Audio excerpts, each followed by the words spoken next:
So whenever we try to send our children to schools or universities, we do a lot of research from 2 years onwards, especially here in this country, if we have to send to any university. We go to the universities, people go to the universities, get to know what the curriculum is, how it is going to function, what it is, and whether the child is, because the time given in study, they would like to see whether it is fruitful or not. So I'm in the same turning point. Whatever I'm teaching, learning from all my gurus and acharyas and trying to execute, I would like to give a name to it now. And I want all of you to learn the name that it is getting in, and from where you are learning the person, also you should know from where this person is coming from. And that's the connection I would like to do today. And introducing my Guruji, Sadhvi Mata Nirmalananda Yog Bharati. A small introduction. The introduction can be a long, but because of the time, I would like to brief it. Sadhvi Nirmalananda Yog Bharati had started her life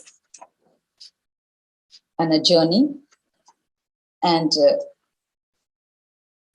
she started at the age of 21 years into this path.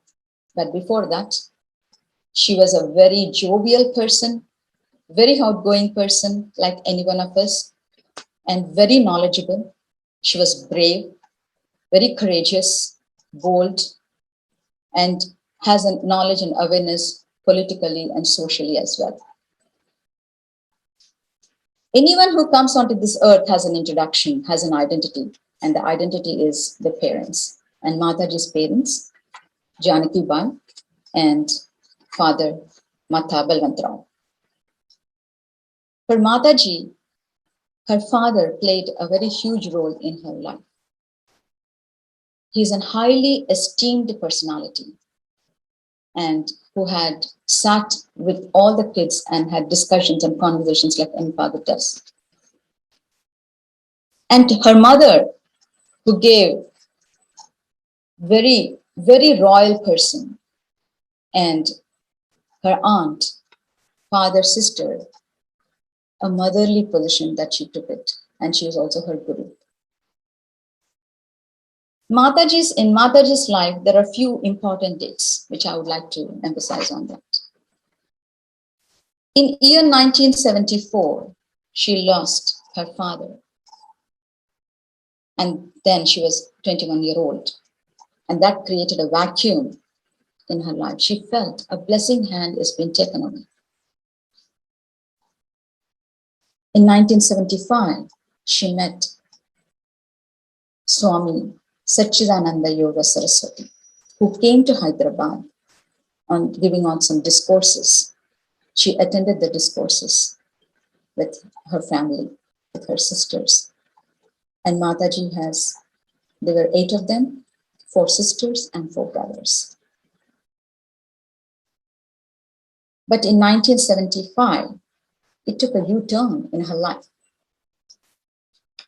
She was very much impressed by Swamiji's discourses because it was mainly focused on Dhyana Yoga based on Patanjali Yoga Sutras. She was impressed. She started attending his Swamiji's shivers while his stay at Hyderabad. And in 1978, March 19th, that was a very important day because she made a very huge, big decision in her life. She decided to give away the worldly pleasures at the age of 23. I think 23 to 24. When all of us really tried to look into a different world, and she thought she'd opt a path that will lead to happiness. That's what she feels. She learned about it. She traveled with Swamiji to Haridwar, and she studied under his guidance, Patanjali Yoga Sutras, Yoga Darshan, and Dhyana Yoga. But due to severe winters in North, she could not stay for long. She moved back to Hyderabad. And in 1979, She did Bhumi Puja for ashram at Gontapalli. She completed the ashram construction in 1981. And in that year, 1981, under the guidance of Swami Satchidananda Yoga Saraswati, who founded Patanjali Yoga Mutt, and Mataji established Satchidananda Yoga Mission in that year. Taking the vow, the pranav, a commitment that they're going to learn, she's going to learn, preach, and spread the knowledge of Vedas, astounding divine scientific knowledge of yogic sciences. And that's when the journey again took a different turn.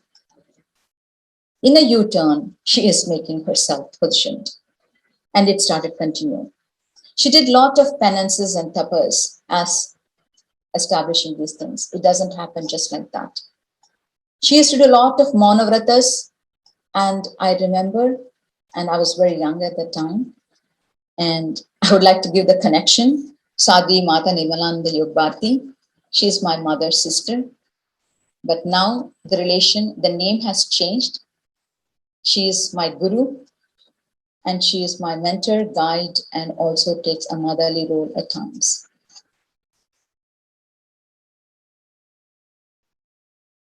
The tapa and penance will be 3 days fasting with honey water, just not fasting, but we have to do Om Japa all 3 days without sleep, nirahara, and no sleep. Like that she was doing many times. And she also has done a 40 days penance, being only indoors to herself, not seeing anybody, Mauna Vrata.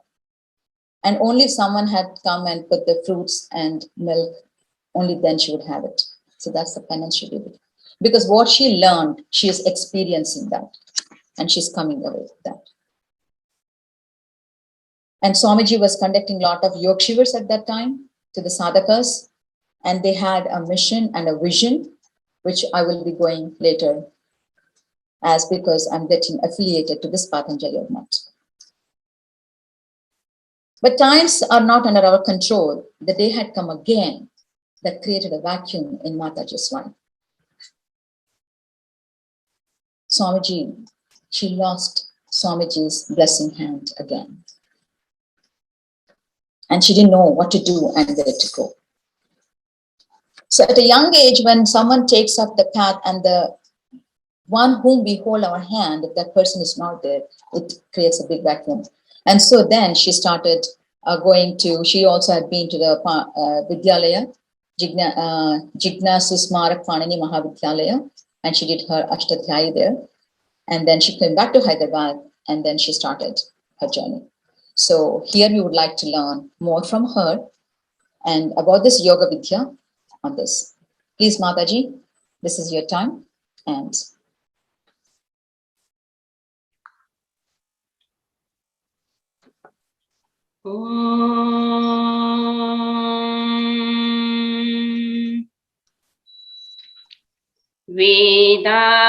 वेदाहमेतं पुरुषं महान्तं आदित्यवर्णं तमसः परस्तात् तमेव विदित्वाति मृत्युमेति नान्यः पन्था विद्यते यनाय।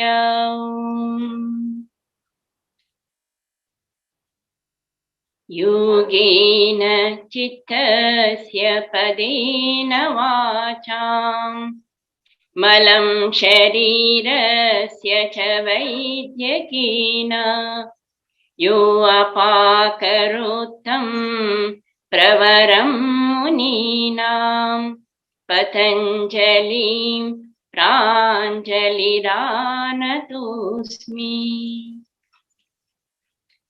प्रिय आत्माओं, आध्यात्मिक क्षेत्र का जो यात्रा है वो केवल योग से ही प्रारंभ होता है। योग ही इस यात्रा का लक्ष्य भी है। और योग साधना ही इसका जो है आधार है। बिना योग का इस संसार में कोई भी अपने लक्ष्य जो जिसके लिए हम जन्म लिए हैं, इस जगत का सत्य को जानने के लिए, इस जगत के परिपूर्ण तत्व को जानने के लिए हर एक मनुष्य का एक आधार है। हर एक मनुष्य जो विद्या पढ़ना चाहते हैं, क्यों पढ़ना चाहता है? कि किसी न किसी विषय में उसको जानकारी नहीं है, वो जानना चाहता है। मगर हम सब जो मनुष्य हैं, सब पशुओं से अलग है। हमारे अंदर इतना क्षमता है कि हम इस जगत के सत्य को, आधार को समझ सकते हैं, उसके ज्ञान को प्राप्त कर सकते हैं। उतना शक्ति सामर्थ्य परमात्मा ने हमको दिया है। अभी हम विजयदशमी मनाए थे, कितना सुंदर पर्व है। वास्तव में विजय का एक स्वरूप को हमारे सामने रखा जाता है। कौन चाहता है इस संसार में विजयी ना हो? सभी चाहते हैं विजयी होने के लिए। मगर उस विजय स्वरूपिनी वो ईश्वरी, जिसका एक अद्भुत स्वरूप हम इन नवरात्रियों के दिनों में उनका वर्णन सुनते हैं, तो हम उससे जुड़ जाते हैं, उस विषय से एक तरह से कांटेक्ट हो जाते हैं। ऐसा सुंदर पर्व हमारे सामने रखकर एक बहुत बड़े सत्य से हमको जोड़ा गया है। वेद में परमात्मा का स्वरूप जो है स्त्री रूप में भी वर्णन किया गया है और पुरुष रूप में भी वर्णन किया गया है। और इसी जो विजय का स्वरूप है, वेद कहता है वयं जयेमा त्वया युज्या, हे देवी शक्ति वाली है परमेश्वरी, आप प्राप्त करते हैं। विजय का स्वरूप आप ही तो है। हर क्षेत्र में विजय अगर प्राप्त करना है तो आपका ही आश्रय प्राप्त करना पड़ता है। जहां शक्ति है वहीं से शक्ति प्राप्त हो सकता है, जहां शक्ति नहीं है वहां से शक्ति प्राप्त नहीं हो सकता। जहां ज्ञान है उसी से ज्ञान प्राप्त हो सकता है, जहां पानी है उसी से प्यास बुझा सकता है। जहां पानी नहीं है वहां से पानी प्यास बुझाना असंभव है। यही सत्य को हम सबको समझना है। ईश्वर संपूर्ण स्वरूप है। ईश्वर एक व्यक्ति विशेष नहीं है, सारा समष्टि का स्वरूप है, सारा ब्रह्मांड का स्वरूप है, सारा ज्ञान सर्वज्ञान का स्वरूप है। इसलिए ऐसे जो परमेश्वरी शक्ति है उसका वर्णन हमें वेदों में कई प्रकार से मिलता है। तो जो विजय का स्वरूपिणी, शक्ति स्वरूपिणी देवी है, जो सारे जगत का मातृ स्वरूपिणी है, ऐसे इस देवी के लिए वेद में कहते या अक्षेषु प्रमोदन्ति शुचं क्रोधं च बिभ्रति आनन्दिनीं प्रमोदिनीं अप्सरां तामिह हुवे या अक्षेषु प्रमोदन्ति। अक्ष का यहाँ पर अर्थ है कि जो शक्ति है, जो ज्ञान है, या अक्षेषु प्रमोदन्ते शुचं क्रोधं च बिभ्रति। अक्षु व्याप्तो से यहाँ अक्ष शब्द लिया गया है। हे देवी, आपका जो शक्ति है, आपका जो ज्ञान है, आपका जो सर्व स्वरूप जो गुण है, वो सब जगह व्याप्त है। या अक्षेषु प्रमोदन्ते शुचं क्रोधं च बिभ्रति। आप क्रोध भी धारण करती हैं तो वो शुद्ध क्रोध को धारण करती हैं, जिससे सारा जगत चल सके और सारे जगत में एक प्रेरणा का स्रोत बन सके और स्रोत प्राप्त कर सके। आनंदिनी प्रमोदिनी, आपका क्रोध भी आनंद देने वाली है, प्रमोद देने वाली है। जब कचरा चले जाता है संसार से, जब अशुद्धि निकल जाती है तो शुद्धता ही आनंद दे सकती। इसलिए कह रहे हैं कि आनंदिनी प्रमोदिनी अप्सराम तामिह हुए। अप्सरा का अर्थ है अप्सु आकाश जल प्राण प्रजासु शरणशीला परमेश्वर शक्ति। यहाँ अप्सरा का अर्थ ये है। अप्सरा कहते ही सब लोग ये समझते हैं कि जैसे एक सुंदर देवी है ऐसा, मगर वेद में इस अप्सरा का जो अर्थ है, जो सारे जगत का जो सौंदर्य है, जिसके अंदर सारे जगत का सौंदर्य, सारा जगत को उसके कारण से सौंदर्यता आया, चाहे सूर्य हो, चाहे चंद्रमा हो, चाहे वृक्ष हो, चाहे फल हो, फूल हो, जितने भी सुंदरता संसार में है, उस सौंदर्य की देवी से तो सुंदरता आया है। देवी शब्द एक स्त्रीलिंग है, मगर परमेश्वरी जो शक्ति है वो सर्वत्र व्याप्त शक्ति का एक सुंदर स्वरूप है। ऐसे ये देवी आपको हम यहाँ पर आह्वान करते हैं, हमारे हृदय में आह्वान करते हैं, आपको हमारे हृदय में स्थापित करते हैं, प्रतिष्ठित करते हैं, ताकि आपके सुंदर जो आसन है हमारा हृदय, उसमें आप स्थित होंगे तो हमारा जीवन का यह नाव वो सुंदरता से आगे चलेगा। और आज का जो प्रसंग है, और ऐसे जो महाशक्ति स्वरूपिणी देवी है, परमात्मा है, परमेश्वरी शक्ति है, उसको पाना सबके लिए संभव है। वो इतना महान शक्ति होते हुए भी वो असंभव नहीं है, असाध्य नहीं है। इसलिए वेदों ने परमात्मा को पाने के लिए बहुत से साधन हमारे सामने रखे हैं, और उसी साधनों के कारण से ही कई महापुरुष ऋषियों ने परमात्मा का साक्षात्कार किया है, और जो साक्षात्कार करके जो ज्ञान उनको प्राप्त हुआ है, उस ज्ञान से हमको वो युक्त किए हैं, जोड़ दिए हैं, और हमें उस ज्ञान से अवगत कराएं। इस प्रकार जो ईश्वरीय शक्ति का जो स्वरूप है वह योग के द्वारा ही अनुभव किया जा सकता है, बिना योग का अनुभव नहीं किया जा सकता है।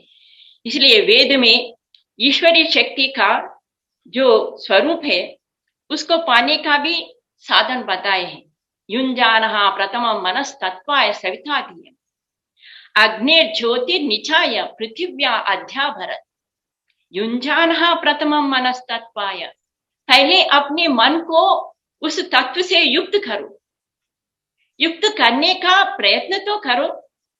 इसके पश्चात योग का यह जो सुंदर वर्णन किया गया है कि सविता धियम्, वो परमेश्वर जो परम कारुणिक परमेश्वर है, आपका बुद्धि को वो स्वयं अपने में युक्त करता है। तुम तो इतना ही कर सकते हो, मन को युक्त करने का प्रयत्न मात्र ही कर सकते हो। वो कितना दयालु है, उसके लिए सारे संतान उसके संतान है। जब संतान उसको पाने के लिए आगे आता है तो वो हाथ पकड़ के वो अपने में वो बिठाता है। यही बात वेद में कहा गया है, तस्य धियम् कृपया परमेश्वरा स्वस्मिन् उपयुक्ते। उसके बुद्धि को परमेश्वर अपने में युक्त कर लेता है। हमें क्या सामर्थ्य है, हम किस प्रकार अपने बुद्धि को उस परमेश्वर में कैसे युक्त कर सकते हैं, हम अपने आत्मा को कैसे युक्त कर सकते हैं। एक ही काम कर सकते हैं, हम अपने मन को युक्त करने का प्रयत्न मात्र कर सकते हैं, मगर वह परम कारुणिक परमेश्वर जो है हमारे बुद्धि को, हमारे जो आत्मा है उसको स्वयं अपने आप उसके अंदर युक्त करता है। तभी तो जाकर अग्निर्ज्योतिर्निचाय, उस परमात्मा का जो प्रकाश है तब तो निश्चय करता है वो, जब परमेश्वर उसको अपनाता है।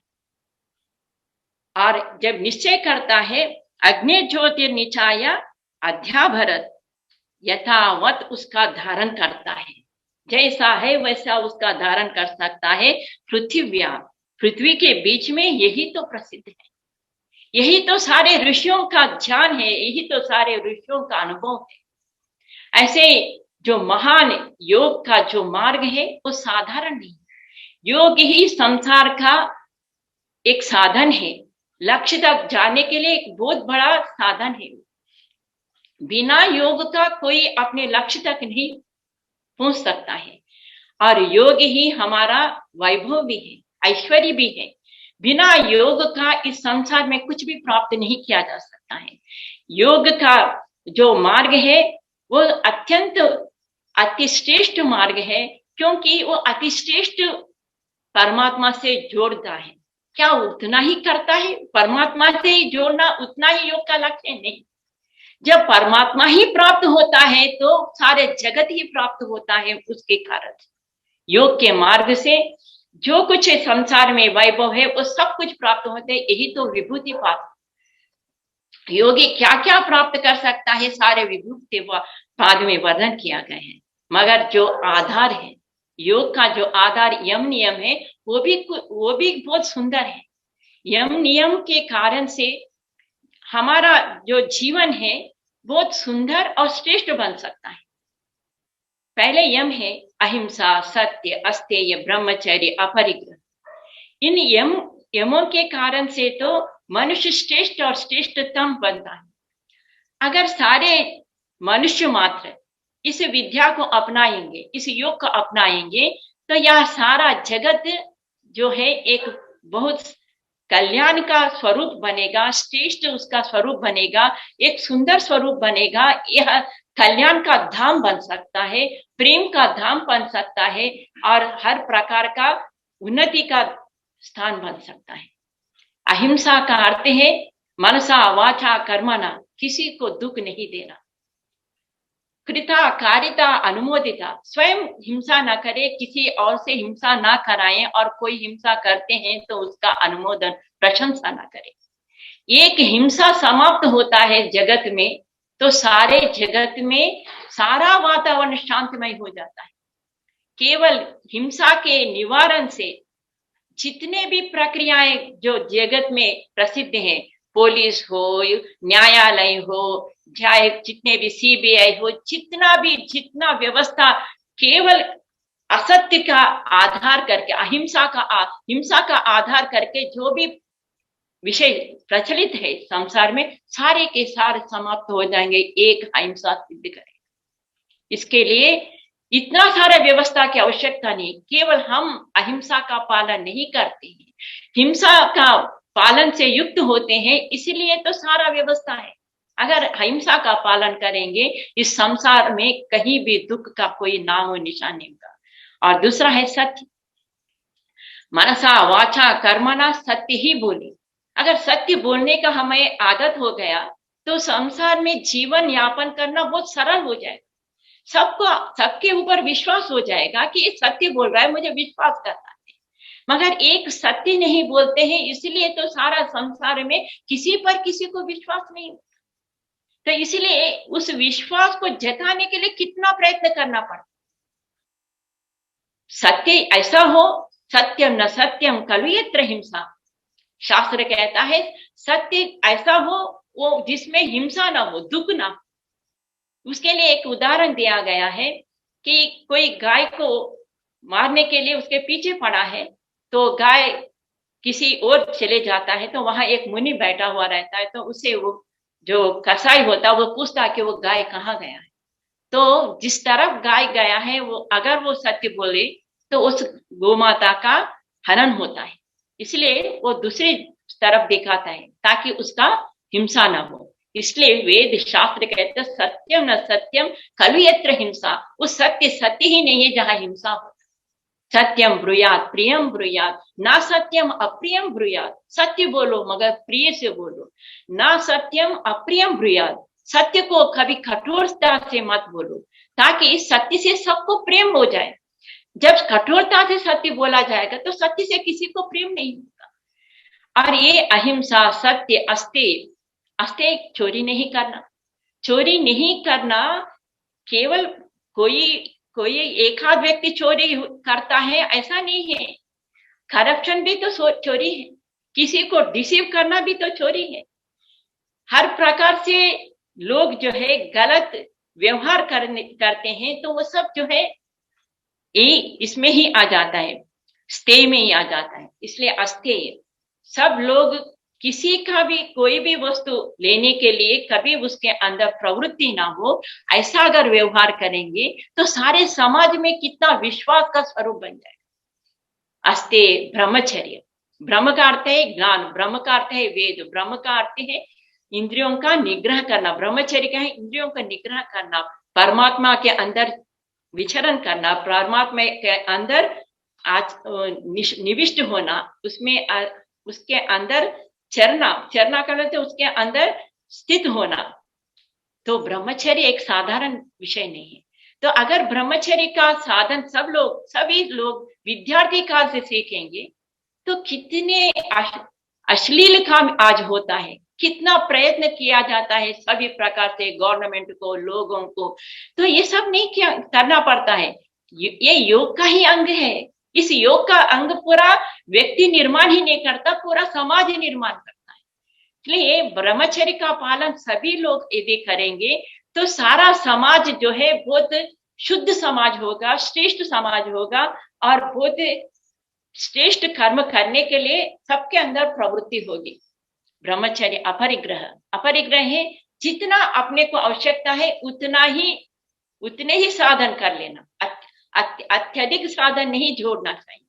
अत्यधिक साधन जोड़ने से घर में उसका मेंटेनेंस करना, उसको लाने में कष्ट होना, उसको लाने के लिए जो हम प्रयत्न करते हैं, जो भी उसके लिए जो पैसे को जोड़ना है, उसको पैसों को जोड़ना, उसको खरीदना, खरीद के घर में लाना, घर में लाने के बाद उसका मेंटेनेंस करना, ये सब जो है अपरिग्रह जो है, अत्यंत वस्तुओं को जोड़ने से सारा संसार को दुख मिलता है, आपको भी दुख मिलता है उसका मेंटेनेंस करने में। सारे संसार को आज जो अत्यंत बड़ा समस्या है गार्बेज का, इतना सारे शक्ति केवल अनावश्यक चीजों के अंदर अपना शक्ति युक्त कर रहे हैं।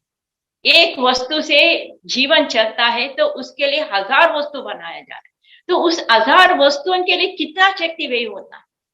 इसलिए अगर अपरिग्रह सब समाज में सभी लोग अगर समझेंगे कितने कम वस्तुओं में हमारा गुजारा हो सकता है, उतने कम वस्तुओं में अगर हम जीवन निर्वाह कर सकें तो संसार में लोगों का शक्ति व्यर्थ नहीं जाएगा और सारे जितने भी वस्तुएं हैं वो गार्बेज नहीं बनेगा, बेकार वस्तु नहीं बनेगा और प्रकृति का इतना बड़ा हानि नहीं हो सकता है। इसलिए ये 5 यम जो है वो सारे जीवन का आधार है। उसके कारण से हमें अपना जीवन श्रेष्ठ और श्रेष्ठतम बनाने का अवकाश मिलता है। और नियम भी कितना सुंदर है। पहला नियम है शौच, मानसिक शौच, बौद्धिक शौच और आत्मिक शौच। बाह्यिक शौच भी हो, आंतरिक भी शौच हो। जो शुद्धि बाहर शुद्धि नहीं है तो कई रोग उत्पन्न होते हैं, शरीर रोगग्रस्त होता है। आंतरिक शुद्ध, मन शुद्ध नहीं है, बुद्धि शुद्ध नहीं है तो आपके अंदर की अशुद्धि से आपको कई प्रकार का रोग उत्पन्न ही नहीं होता, आप शांत और सुखपूर्वक भी नहीं रह सकते। इसलिए अद्भिर गात्राणि शुद्ध्यन्ति मनः सत्येन शुद्ध्यते। जल से शरीर शुद्ध होता है, मन जो है सत्य से शुद्ध होता है। विद्या तपोभ्याम भूतात्मा, आत्मा जो है विद्या और तप से पवित्र होता है। इसलिए हर एक को इन विषयों से इस प्रकार से अपने आप को पवित्र करने के लिए निरंतर जुड़ना चाहिए, प्रयत्न करना चाहिए। जब तक हम ये प्रयत्न नहीं करेंगे, अपने आप को पवित्र नहीं बनाएंगे तो अब हम अशुद्ध होंगे और वातावरण अशुद्ध होगा और सारे जगत में इसका प्रभाव बहुत बुरा पड़ेगा। इससे कोई भी आदमी स्वस्थ नहीं रह सकेंगे। अगर स्वास्थ्य ही ठीक नहीं है तो वो कुछ भी नहीं कर सकेगा। इसलिए कह रहे हैं कि हमको निरंतर शौच का नियम पालन करना है। शौच के बाद संतोष, हर प्रकार से संतोष रहो। प्रयत्न करने में कभी कमी मत करो, जितना प्रयत्न कर सकते हो, जितना पुरुषार्थ कर सकते हो पूरा पुरुषार्थ करो। जब पूरा पुरुषार्थ के बाद जो कुछ मिलता है उससे संतोष रखने का आदत रखो। आज कितने भी करोड़ों रुपए भी वो अर्जित करता है, संपादन करता है, फिर भी संतोष नहीं रहता। इसलिए जगत में ये हाहाकार है। एक ही व्यक्ति सारे कितने भी प्रकार के फैक्ट्रीज हो, कितने प्रकार के कंपनीज एक ही आदमी चलाना चाहता है, उससे क्या होता है कई लोगों का जीवन निर्वाह करना दुष्ट होता है, कष्ट होता है। इसलिए सबको सब प्रकार के शक्ति से सबको काम करने की योग्यता मिले, इसके लिए सब लोगों को सोचना चाहिए किस प्रकार अपने जीवन को बनाना है। इसलिए संतोष ही अनुत्तमा सुखलाभ, संतोषाद अनुत्तमा सुखलाभ, संतोष से अति उन्नत सुख प्राप्त होता है। इसलिए प्रयत्न जरूर करो, जितना प्रयत्न कर सकते हो उतना प्रयत्न करो। जो प्राप्त होता है उससे संतोष अवश्य करो। तपो द्वंद्व सहनम, ना तपस्वी न योगा सिद्ध्यति। जो तपस्वी नहीं हो योग को सिद्ध ही नहीं कर सकता। प्रातः काल नहीं उठेंगे तो योग नहीं होगा। अपने जीवन में नियमों को पालन नहीं करेंगे तब भी साधना नहीं हो सकता है। यम नियमों का पालन से ही तो योग का प्रवृत्ति होता है। इसलिए कहते हैं तपो द्वंद्व सहनम, भूख प्यास निद्रा, ये सब का सुख दुख, इन सब द्वंद्वों का जो है सहन करना ही तप है। और स्वाध्याय, निरंतर स्वाध्याय करना। स्वाध्याय हमारे ऋषियों का जो ज्ञान है, स्वाध्याय करने से हम अपने आप को ऋषियों से जोड़ते हैं। और वेद परमात्मा का दिया हुआ ज्ञान है। जब वेद पढ़ते हैं तो हम अपने आप को परमात्मा से जोड़ते हैं। तो परमात्मा से जुड़ने का अवकाश स्वाध्याय से है, ऋषियों से जुड़ने का अवकाश आपको स्वाध्याय से। इतना बड़ा एक जो है आशीर्वाद है हमारे लिए स्वाध्याय, उस स्वाध्याय को क्यों नहीं करना चाहिए। स्वाध्याय इष्ट देवता संप्रमोशन, स्वाध्याय से इष्ट देवता जो परमात्मा है वो प्रसन्न होता है। प्रसन्न मतलब अपने अंदर उसका जो है संबंध बढ़ जाता है, उसका ज्ञान पूरा होने से हम उससे अधिक जुड़ते हैं। जिस व्यक्ति के बारे में हम ज्यादा जानते हैं, उसको ज्यादा पहचानते हैं, तो उससे युक्त भी जुड़ते भी बहुत है। जिसके बारे में कुछ भी हमें जानकारी नहीं है, उससे जुड़ना भी मुश्किल हो जाता है। इसलिए स्वाध्याय हमें परमात्मा का जो विषय है सारे स्वाध्याय से ही प्राप्त होता है। ईश्वर प्रणिधान, जो ईश्वर प्रणिधान है वो परमात्मा के ऊपर पूर्ण विश्वास होना। वो परमात्मा कहीं और बैठा हुआ नहीं है। लोग जो भक्त है वो समझता है कि परमात्मा कहीं है तो हमको वहां जाकर प्राप्त करना है, मोक्ष कहीं पर है तो मोक्ष प्राप्त करने के लिए कहीं जाना है। नहीं, वेद कहता है कि परमात्मा सर्वत्र है तो मोक्ष भी सर्वत्र है। जब ध्यान करते हैं आप, जब समाधि तक पहुंचते हैं तो मोक्ष की स्थिति में ही तो प्राप्त होता है। इसलिए जो निद्रा है, स्वप्न अवस्था है, समाधि है, ये सब भी मोक्ष की अवस्था ही एक समान है। ये तीनों अवस्थाएं आपके अंदर ही है। इसलिए सबको भगवान इतना बड़ा कृपा दिया है, वो सबको सब समय में प्राप्त होने योग्य है। उसके लिए कहीं और जाने की आवश्यकता नहीं। इसलिए वेद कहता है और योग दर्शन कहता है कि इन यम नियमों को पालन करके आसन, प्रत्याहार, प्राणायाम, प्रत्याहार, धारणा, ध्यान, समाधि, इन सारे अष्ट अंगों से जब साधना हम निरंतर करेंगे तो परमात्मा जो हमारे अंदर बाहर सर्वत्र युक्त है, सर्वत्र ओतप्रोत होता हुआ है, उसको हम साक्षात कर सकते हैं। परमात्मा का साक्षात्कार करना, इसका मतलब है सारे जगत का साक्षात्कार करना। यही वेद कहता है, युंजानहा प्रथम मनस्तत्वाय सवितादियम। जब हम परमात्मा से युक्त करते हैं तो अग्निर्ज्योतिर्निचाय, उस परमात्मा के प्रकाश को जब हम निश्चय करते हैं तो सारे जगत के ज्ञान से हम युक्त हो जाते हैं। जब सारे जगत के ज्ञान से युक्त होंगे तो सारे विज्ञान हमारे पास होगा। इसलिए शास्त्र का यावंतः यादृशा यावंतः ब्रह्मांड अस्ति, जितना भी ब्रह्मांड है तादृशः तावंतः मम ज्ञानम वर्तते। परमात्मा कहते जितना ब्रह्मांड है उतना ही मेरा ज्ञान है। जो योगाभ्यास करता है वो मेरे इस ज्ञान से युक्त होता है और मुझे जान सकता है और मेरे सारा इस ब्रह्मांड को जान सकता है। इसलिए प्राचीन ऋषियों ने परमेश्वर से युक्त होकर ही सूर्य सिद्धांत को पढ़ाया है, सूर्य सिद्धांत को समझा है, सूर्य सिद्धांत का साक्षात्कार किया है और हमारे सामने रखा है। और योग दर्शन जैसे जो आत्मा का ज्ञान है, परमात्मा का ज्ञान है, उसको साक्षात्कार करके हमारे सामने रखे हैं।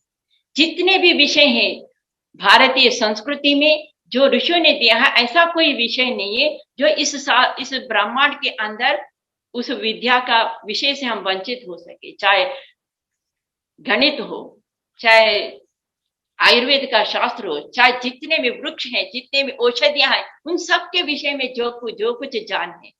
चरक भी कहता है मैं बिना योग का इस वृक्षों का ज्ञान नहीं प्राप्त किया।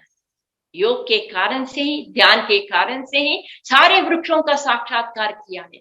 अगर कोई साइंटिस्ट किसी एक विषय का अगर वो आविष्कार करना चाहता है तो कम से कम वो अपने लैबोरेटरी में रिसर्च में 3-3 साल तक उसको बैठना पड़ता है, कभी कभी सारा जीवन कपाना पड़ता है। मगर चरक ऐसा नहीं, कितने ही वृक्षों का पत्ते से लेकर उसके जड़ तक हर एक उसका वृक्षों का हर एक भाग का उन्होंने रिसर्च किया है, गवेषणा किया है और हर एक पदार्थ का उसके गुणों का उन्होंने स्पष्ट किया है और गुणों को अपने पुस्तक में बताया है कि एक साधारण व्यक्ति नहीं कर सकता, योगी ही कर सकता है। योगी ही सारे संसार का ज्ञान प्राप्त करने का योग्यता प्राप्त करता है। इसलिए एक यम नियम का पालन करने से सारा जगत में विश्व कल्याण हो सकता है, सारा जगत में सुख शांति आ सकता है। यहाँ पर एक बहुत सुंदर वर्णन भीष्म ने किया है कि जगत में ये सारा राज्य व्यवस्था का आवश्यकता नहीं थी जब सृष्टि के प्रारंभ जब हुआ है। हम सब समझते सृष्टि के आरंभ में स्टोन एज था, मगर हमारे शास्त्र कहता है सृष्टि का आदि जो स्वरूप है वह उस समय पूर्व सृष्टि के जो ज्ञानी है, विद्वान है, ऋषि है, योगी है, वो प्रथम जन्म लिए हैं।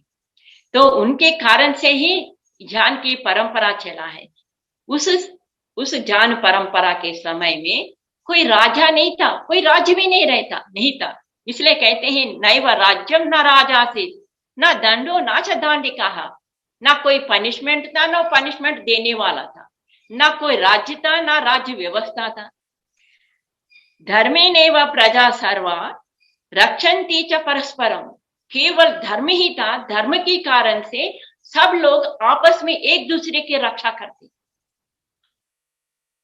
जब धर्म की ग्लानि होती है तब जाकर इतना बड़ा व्यवस्था करना पड़ता है। जितना धर्म का हानि होता है उतना व्यवस्था करना पड़ता है। एक व्यक्ति का यम नियम सारे जगत का यम नियम, सारा जगत का कल्याण होता है। एक व्यक्ति का कल्याण सारे जगत का कल्याण। इसलिए ऋषियों ने कितना विचित्र कॉम्बिनेशन रखा है कि व्यक्ति अगर निर्माण होगा तो परिवार निर्माण होगा, जब परिवार निर्माण होगा सारा संसार का निर्माण होगा, सारा संसार का कल्याण होगा। जब व्यक्ति का ही निर्माण नहीं होता तो परिवार का भी निर्माण नहीं हो सकता। जब परिवार और व्यक्ति निर्माण नहीं होंगे तो संसार का निर्माण और संसार में शांति सुख का होना असंभव है। तो इस प्रकार योग केवल आसन पे बैठकर आंख बंद करके कुछ देर बैठने मात्र नहीं, कुछ आसनों को करके शरीर का स्वास्थ्य बनाना मात्र नहीं है। उससे स्वास्थ्य अवश्य बनता है, आसनों को करने से अवश्य शरीर बनता है, मगर वो उतना ही नहीं है। वो सारे जगत का निर्माण करने की क्षमता रखता है। इसीलिए सारे जगत में अगर सुख और शांति प्राप्त होना है तो योग को अवलंबन करना है। योग सबको करना चाहिए, हर एक को। हमारे भारतीय संस्कृति के अनुसार ये 5 वर्ष में यज्ञोपवीत जब हम करते हैं, उस 5 वर्ष के बालक को या बालिका को यज्ञोपवीत डालने के पश्चात प्राणायाम सिखाया जाता है, आसन सिखाया जाता है, गायत्री मंत्र का जाप सिखाया जाता है, ओम का जाप सिखाया जाता है और उसके पश्चात वेदारंभ संस्कार किया जाता है। केवल 5 वर्ष के बालक को, बालिका को, 8 वर्ष के, 11 वर्ष के बालक बालिका, जब निर्माण इतने छोटे वर्ष से ही इस इतने बड़े महत्वपूर्ण विषयों से जब जुड़ जाएगा मनुष्य, तो कितना सुंदर उसका जन्म होगा, कितना सुंदर उसका जीवन होगा और कितना सुंदर यह सारा संसार होगा। इसलिए हम सबको योग कोई मतांतर नहीं फैलाता है, योग केवल आत्म कल्याण करता है और सारे जगत को आत्मवत देखने का पैगाम देता है। आत्मवत सर्वभूतानां यह पश्यति सा पंडितः, जो अपने आत्मा के जैसे सारा जगत को देखता है वही विद्वान होता है।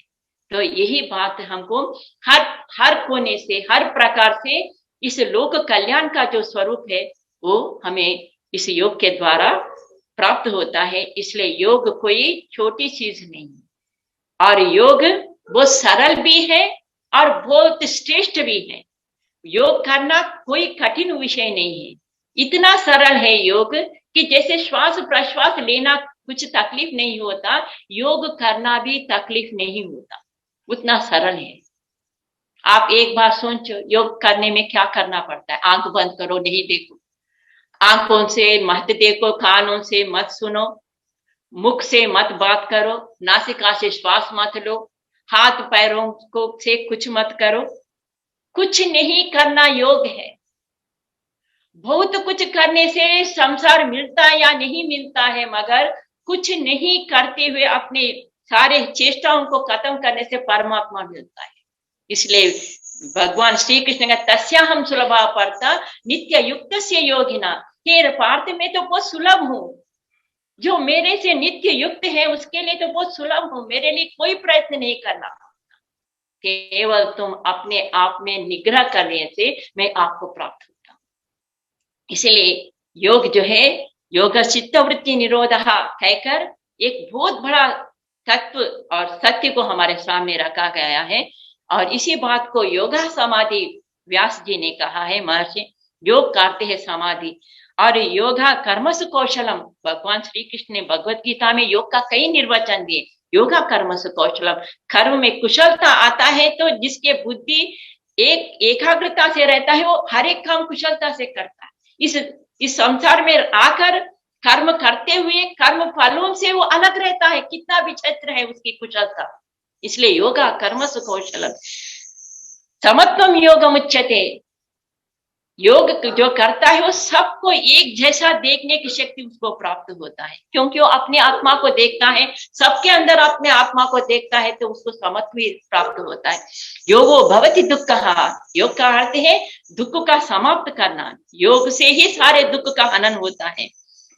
और यही बात योग के साधना के विषय में उपनिषद कहा, वेदों ने कहा, दर्शनों ने कहा, सारे जितने भी हमारा शास्त्र है सारे योग के पीछे।